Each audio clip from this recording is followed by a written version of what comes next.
very much to the panel, and we will now enter into an open debate with questions from the audience and those on Twitter. So I'd invite the audience to put their hands up to ask a question. So as I'm sure the panel will agree, the action of voting is a duty for citizens of a democratic state. So as has been said by the gentleman over there, young people have a comfortable life and don't feel like they have to vote. So with this in mind, I'd like to hear the panel's opinions on compulsory voting and how this can get people engaged with political institutions that are supposedly old and dusty. Would the proposition like to respond to that? Well, there is compulsory voting in some places, and our friend will tell us, but I think Belgium, Australia, don't they? There is discussion about the idea of compulsory first-time voting, which is quite an interesting idea. That would be kind of forcing the young to engage. However, on the whole, people like me are against compulsion unless it's absolutely necessary. I feel certain that there are better ways of drawing people in to the national debate than actually forcing them by law to do it. Though where it is compulsory, there is very little resistance to it, as far as I know. But I wouldn't personally favour it. Did you want to respond to that? Just on a process note, are we to respond inside the arguments we've already given? Are we still on our sides while we answer? Yeah, no, that's fine, that's cool. I can give it a go either way, but actually the argument I'd like to make is... That's the trouble with politics today. I would like to make a point based on what I was already arguing about the evolution of politics and methods. People have just moved on in the way they do politics. I'm afraid you must come to the Conservative Party. We have a much better time than yours clearly do. But what is also true, is absolutely true. Young people do politics in a totally different way. They're out there doing community projects as a better example than simply, the dry actions that are in the formal bits of the system. So there's a lot of really exciting stuff out there happening. I genuinely think that change in our political system is going to have to come from many different sources, because we're looking at a whole situation that has moved on in so many different ways. I think that compulsory voting would not even begin to address the breadth of that evolutionary requirement. I don't know. So, on the one hand, I agree. I think people do have an obligation to vote. I think that it's like jury service. So there are lots of good arguments for compulsion. The problem is, I don't agree that primarily people who don't vote are well off. If you've actually ever, and this is actually true, whatever, because I've now, I possibly am the one person on the panel who's gone out with every single party, and admittedly it's different when you're observing it, so you've changed it. But a lot of people who don't vote have had utterly awful lives. Like there is a good when someone says, so for example, Clacton, where UKIP will probably get their first MP by the end of today. You have people who Thatcher came in and their lives got worse, Major came in and their lives got worse, Blair came in and their lives got worse, David Cameron came in and their lives have got worse. And so when they say I haven't voted for 10 years, I'm not entirely comfortable with me turning around and saying, but you have to, because I just don't think that the system has given enough out for them. I think that and I say this to someone who, I do think that as a generation we do have to take some responsibility for our own disengagement. But I also think there are big structural issues as well. I think that if you have compulsory voting, you have to have an electoral system which gives a more equal weighting to people's votes. I mean, I don't quite know where in York we are, because I have a very confusing cab journey here. But some of you, I imagine, when you live out, will live in York Outer, or whatever it's called now. And some of you will live in the central city, which means some of your votes will actually mean something, and some of your votes you might as well just burn. And until you change that, I don't think you can have compulsory. But compulsory voting, the big problem with that I could foresee is that you'll suddenly have 97, 98%, whatever it is, of Australia get a huge turnout, right? And it's as if the problem has gone away, and it's a masking of the problem. The problem won't go away. People won't suddenly then be enthused about politics just because you've got 97-98% turnout. And as Stephen says, there are all sorts of structural things that need to change about the way politics is done in order to address that disengagement. Compulsory voting won't do it. The only other thing to add is there is this idea that with a younger vote, with votes at 16, you can have a first-time vote, which is more based in political education, and as part of your education, it's part of what you have to do because you're at school. And so maybe compulsion when you're at school, because you're used to being told what to do, might be okay. I'd still be nervous about that, because I think it's putting what should be a positive right and a positive moment of voting onto the wrong footing, so I'd be against compulsory voting. I'll just take a question off of Twitter. We've got an interesting one for the proposition. Can young people really be to blame when the last time they were asked what they wanted, tuition fees still went up? Yeah, sure. In a democracy, you don't always get what you want. I mean, I have to pay tuition fees. The thing I'll say is, so when I left university, there were literally no jobs when a lot of people in my generation left university. So I ended up doing a variety of horrible, horrible jobs in the service industry, including a stint at Legoland Windsor. Sometimes at night I flash back to, tried and mostly failed to make any extra money as a freelance journalist.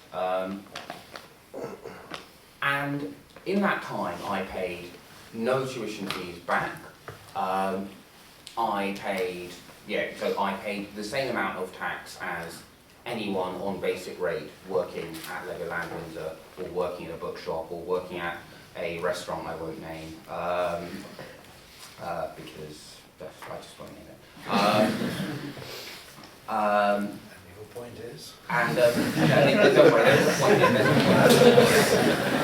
And are we honestly saying that we think it's fair to turn around to people who haven't had a great education, who haven't gone to university? You have to pay for my education forever on basic rate. I mean, if you are a minimum wage, basic rate is already too high. You are already paying more tax than you really ought to be having to pay. I just think that there are different financial priorities that we as a state can have. It is the best loan you will ever take. If your financial arrangements are anything like mine, it may well be the last loan you ever take. I don't accept the tuition fees argument at all. Two of the parties said they're going to go up. One of the parties behaved in a dishonourable way, but ultimately 60% of people voted for the two parties which were going to raise it. So sometimes you lose. But what would you say if you're saying that young people shouldn't be expecting to get everything they wanted, but what would you say to them about their disengagement because of that issue? I mean, the same with the Tories put up, got rid of EMA because 60-year-olds couldn't vote. What would you say to young people? These are the issues that they're really caring about and they're not seeing anything with those issues. How would you encourage them? Can I have a go? I think what we need to say to them is, if you want to change things, get involved.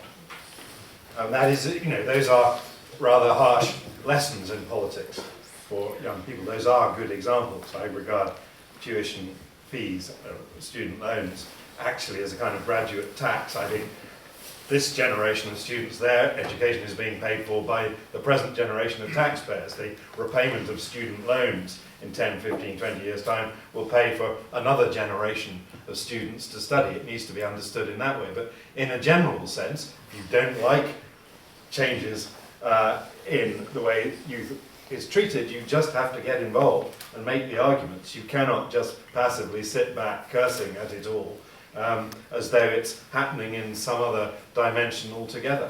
Just get engaged. As the government putting up tuition fees, what would you say to respond to that? So what I've said to my constituents is actually some very similar arguments to what Stephen has just already said. And the thing that, to me, it has to keep coming back to is something that is absolutely crucial to young people, whether they vote or not, and that is debt, the nature of debt. The nature of debt in politics is every single one of you being asked to do something, whether you like it or not, for all the rest of the years of your life, because people who are older than you and taking the decisions decided that you could just pay for it later. That isn't fair. That is fundamentally unfair. And I've been more than happy to get into that discussion with my constituents on tuition fees, as indeed on occasionally on EMA and other things as well. Well, I think the tuition fees issue is actually surprisingly not so much about the issue itself as about the way it's presented. The reason so many people were so furious about tuition fees was not because they were furious about having to pay more money, it was because it was presented as a cast iron promise by one party, which then went back on that promise. The reason that's so damaging is because that kind of language, the language of promises, simply doesn't make sense in politics. This is another thing that has to change. We're used to a kind of, two-party system where you campaign for a majority which enables you to deliver whatever you want. So you can go into an election saying, I will do this, we will do that, and you can trust us. That's not the case anymore. There is no two-party politics anymore, and the Liberal Democrats should have known that, of all the parties, that you can't go into an election saying you will do this when you know you can't. The language of promises needs to end. If the Liberal Democrats had gone into that election saying, we're not going to be the majority party, everyone knows that, but we would like to influence whoever is the majority party, or whoever is leading the government, in order to try and go easy on students, that would be the kind of language which people would understand and would trust, not we promise to scratch tuition fees, which they're never going to be able to do. Gentleman here? Just the point that Chloe Smith made about storing up debt, and young people now storing up debt for future generations to pay off. Why are we funding a generation of middle-class pensioners then to have free bus passes, free television licences, free heating, if that's the same thing? And obviously young people are a shrinking demographic, so you have fewer young people voting based upon that. There are more older people in society now.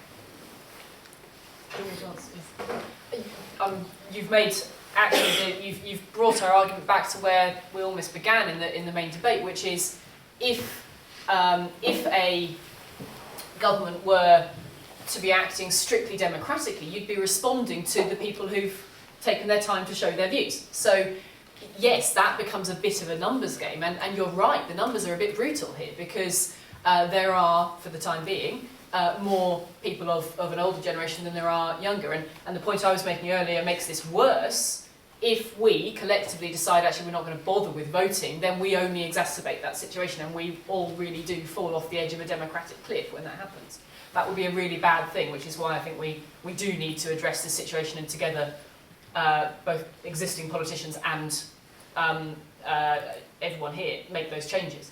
On the substance of why those benefits, I think it is becoming something of an anachronism, in the sense that there's very little that we can afford in this country anymore that comes without any questions asked, and those benefits are something that this government has been put under enormous pressure to keep. I can tell you that as a constituency MP. I've had to answer that question many times, and I was asked it many times at the last election.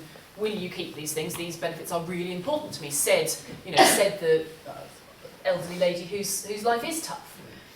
These are real people with real needs, but I think the question's a fair one, and I think it needs to be looked at in But what about the 16-year-old student whose life's tough, who's had their EMA cut, they can't afford to get the bus to college? It's precisely the same thing, but because you don't vote Conservative, you're not happy to support them.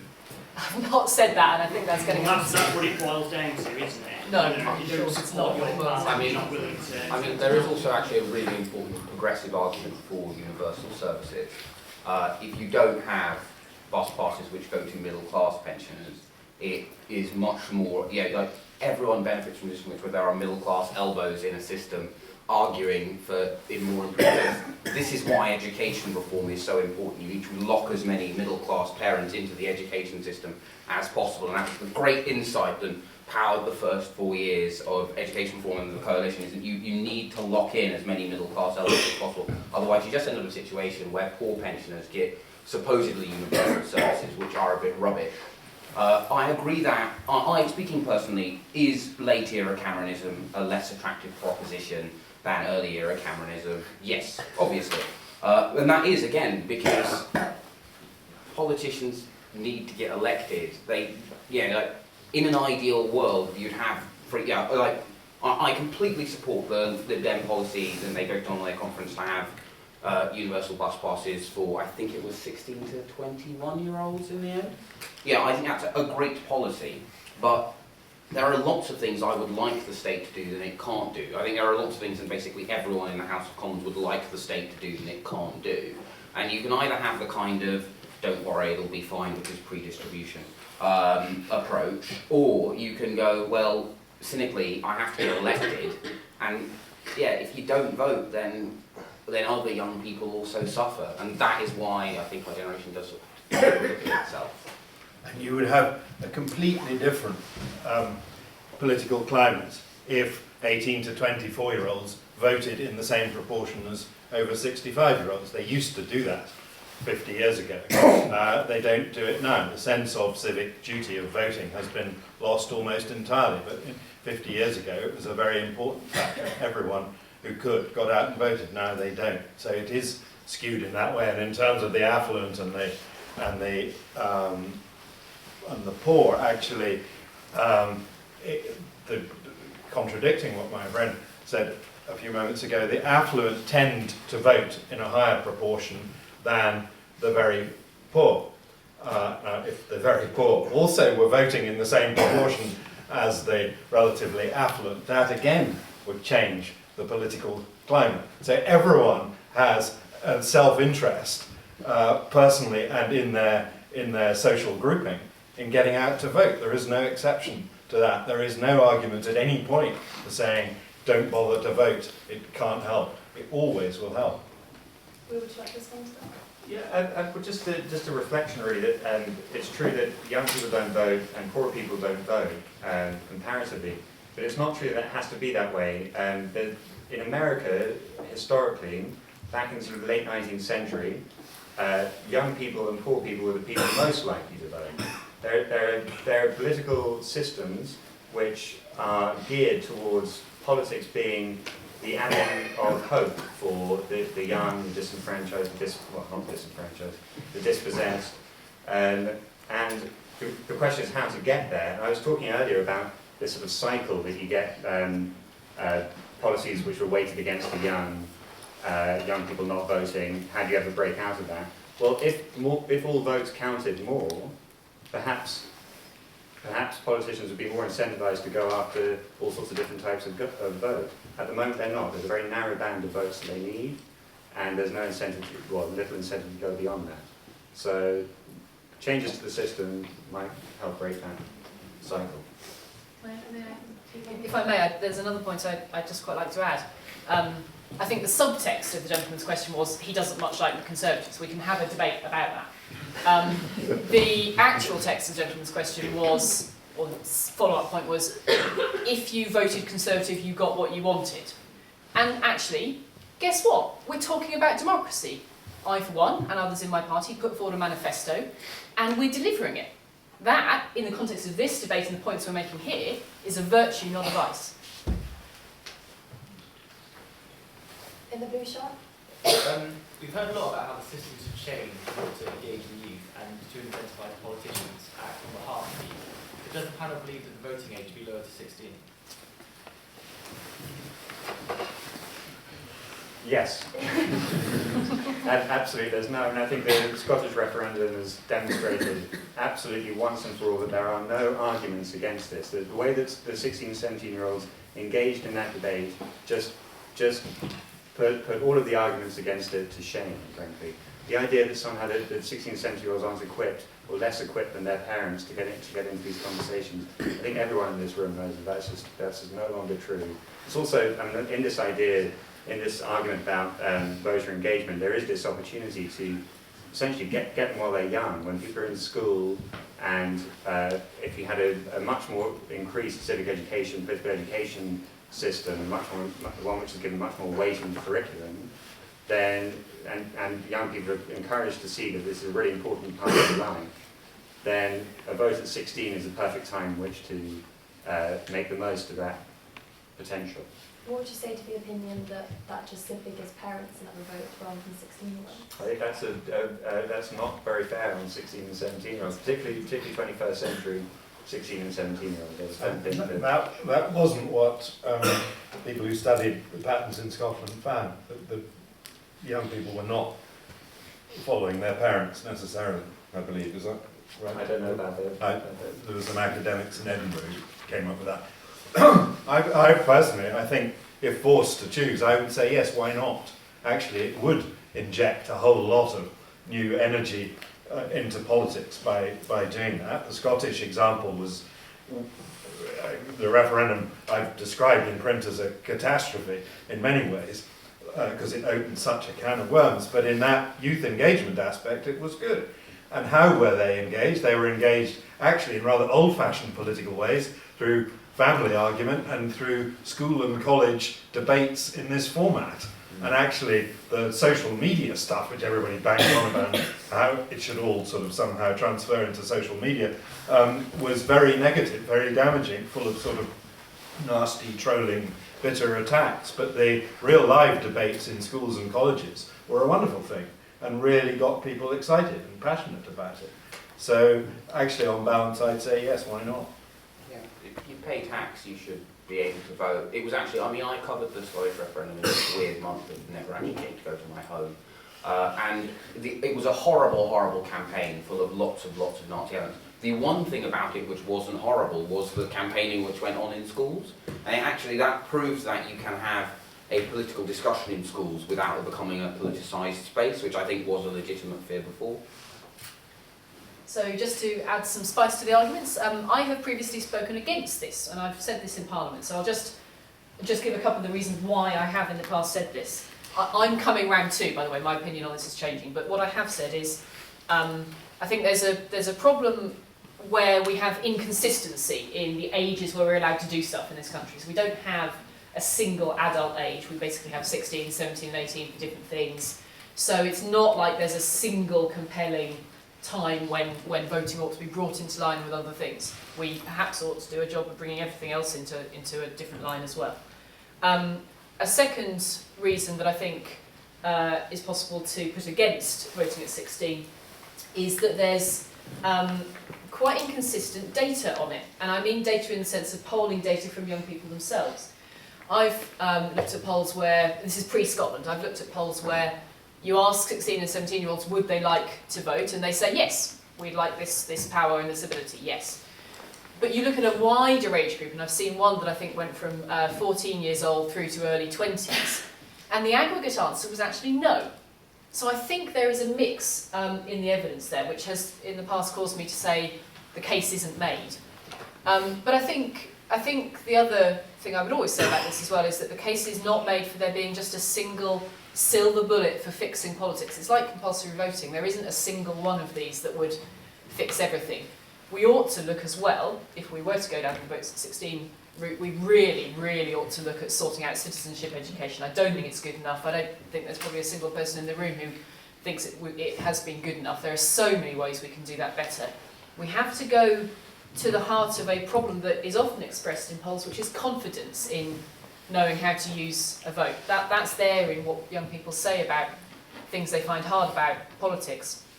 And it is incumbent on the political establishment to do that much better.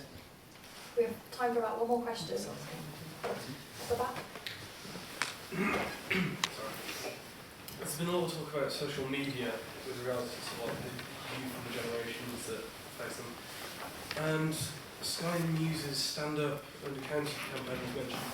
I recently looked into that when I was working on an assignment. And all it is, I found, was another form of social media. Now, obviously, there are debates as to how good that can be. But I was wondering what are the opinions on whether social media can be used or indeed should be used in future generations of voting, whether it's a good idea.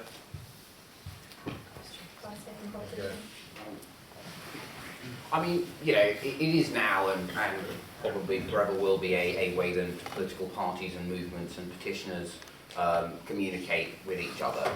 The big overall problem with the internet is because it is not a regulated space. The classic example is, that if you're at all political, at some point a picture of Clement Attlee will be retweeted into your feed with a series of achievements which have nothing to do with his government. I saw one where 2 of them were achievements of the government which came before it. One of them was an achievement of Harold Macmillan's government. The others were all achievements of Jim Callaghan's government. And one of them was from Tony Blair's administration. And it is a big problem in political, you couldn't get away with that on the BBC or Sky or in the Telegraph. And that is a problem which someone needs to find a solution for that kind of balances free speech with not being able to lie about there being secret oil reserves that the government is hiding from Scotland, to pick a salient example. In terms of whether or not that is it is a good thing, I am concerned about the fact that Twibbons and this thing. I mean, actually, in the 2 recent examples, it's had the reverse effect. Based on Twitter, you'd have thought that AB was heading for a landslide victory. It obviously wasn't. Based on Twitter, you'd have thought that Scotland was going to vote yes to independence. It obviously didn't. But it did, particularly in the Scottish referendum. It is the only time I have ever asked people to vote as a journalist and had them be too scared to tell me. And there is an element in which Twitter, and Twitter in particular, becomes a really easy venue to bully people. So I think as a society we need to have a conversation about how we regulate the internet in a way we just, I would get fired for saying lots of the things that political activists are just allowed to do on social media. I'm sorry to cut you off, we're running out of time. We'll give you a chance for the opposition to respond. Shall I go? I've got some mixed feelings about this social media and politics. On the one hand, social media encourages essentially single issue campaigning. It's a way in which, generally, online activism is a way of large numbers of people getting behind one single issue, and then finding that despite the hundreds of thousands of people signing a petition, nothing changes. And that's not really a very realistic form of politics. That's just clicking a button and hoping something will happen. But on the other hand, social media, we're not getting away from it. This is how we're communicating with each other. So I think what needs to happen is the parties particularly need to get much better at this. There are improvements, and there are some politicians extremely good on Twitter. There are some parties who are doing much cleverer online campaigning, which involve people first maybe on one single issue, then get them involved in the wider issues, which is the essence of politics, which is to move from one issue to many issues. So I think all in all, it's positive for the future. You just got to be careful of these kind of mass campaigns. Do you want to do the closing speeches? We've got 2 minutes. That's 1 minute each. This is You take 1 minute, I'll take another minute. okay. So 1 minute to finish. Well, thank you very much for these interesting questions. Thank you very much to our opponents for making our side of the argument as well as their own, if I may say so. And I just come back really to the idea of civic duty. That is an important thing in any well-organised, civilised society. We do have a civic duty, and our civic duty, I think, is to be active and engaged and concerned citizens in whatever way we choose, not just to be negative and passive citizens thinking everybody else causes the problems, does the politics, makes the trouble. You have to be active, you have to be involved. If you want to change things, you have to get out there. It doesn't necessarily mean you have to go and engage in Westminster politics, join a political party, go to these grim party meetings, go to the conferences and all that. But at the very least, you ought to be willing to exercise your vote. And coming back to the wording of the motion, a version of it that I might prefer would be that today's young people will only have themselves to blame if they do not engage as active citizens in the way that appeals to them We have most. plenty of time for closing statements. There's just Oh, that is my closing statement. At the moment. I'm sorry, that was my closing statement. So there we are. On the issue of social media. Right, okay, on social media, my argument throughout tonight has been that the world has moved on and politics needs to move on with it and to meet it. And I would throw out an extra argument on social media, which is that we should now begin to prepare for mobile and internet voting. Now is the time for that. It would take, and I can tell you this from experience, I've been the Minister for Electoral Registration, it would take a good 10 years to properly plan it, properly test it, properly get it in. we are deluding ourselves if we don't even begin that debate and process now. So on social media, we in fact need to go a step further and take that step into that beyond. And for closing statements, do you still... Well, I will give us a closing statement in that case. Self-evidently, there are many things about our political settlement that people find imperfect or frustrating, whether it is the way that fiscal retrenchment has been disproportionately borne by certain groups, whether it's the fact that fiscal retrenchment was needed at such a scale because of some of the actions taken by the last government in its final phase, whether or not it is the fact that the Liberal Democrats did, frankly, signed up to a pledge they knew they could never honour, and then not only didn't honour it, but didn't honour it in an almost casual way, and they only realised how angry they were when they started to lose seats. There are self-evidently lots of problems with politics, but no business is ever better than its customers, and if you decide to withdraw, which again, our generation has decided to withdraw from politics, then a consequence of refusing to participate in government is being governed by your inferiors. So yes, our politics is sometimes disillusioning, but there is a reason for that, and it's because we're not sufficiently involved. Sure. I suppose I'd really like to emphasise, first of all, that I do still have some sympathy with the other side, which is that it's hopeless to try and just abandon all responsibility and say it's all the system's fault, and how can we ever get involved? Of course, that's true. But on the other hand, the people that are already involved, the people that participate in politics, people that practice politics and that have some influence in how the systems and structures work, they have a huge responsibility to make sure that they bring as many people in the population, particularly the most disengaged people, back into the system. Because the more disengaged certain groups get, the less legitimate the whole thing becomes. And it's not that far down the line where you suddenly find you're in a system which is only democracy in name and not in practice. So there's a huge responsibility on practitioners of politics to get behind the campaign for political reform and to help young people fulfil their own responsibilities and engage. So, as I've been arguing all evening, it absolutely takes two to tango on this. The need here is for politicians to respond to a world that's moved on, and for young people to meet that in the middle. I would like to see Westminster politics be more representative. I would like to see more other young people in there with me. Please come on in and help me do that. And I would like to close by saying, I suppose as the only politician on the panel, I actually take my job incredibly seriously and like to be responsive and like to be responsible for the things I do. I want to make that step in response to this motion. I think you would do me the respect of meeting me halfway on that, and that's my argument here tonight. Okay, that concludes the end of the debate. Thank you very much. We will now take another vote count. So if you could raise your hand if you agree that young people are to blame for their own disengagement with Westminster politics.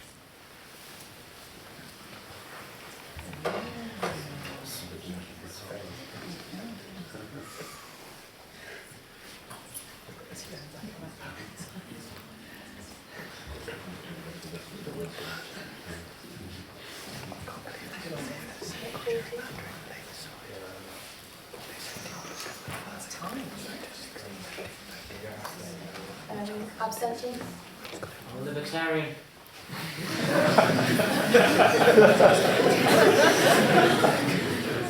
Same as now. How many cast it?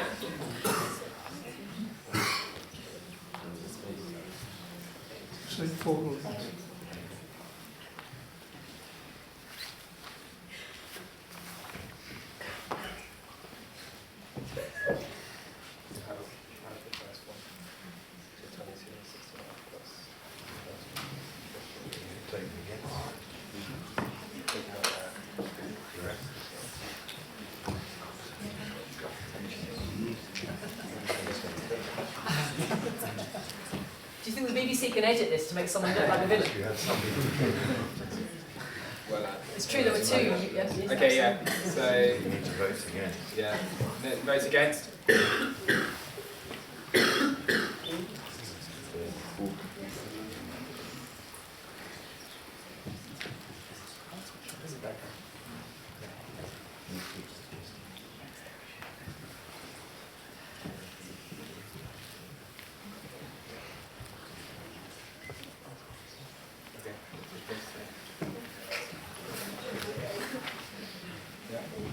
I believe you've changed your line.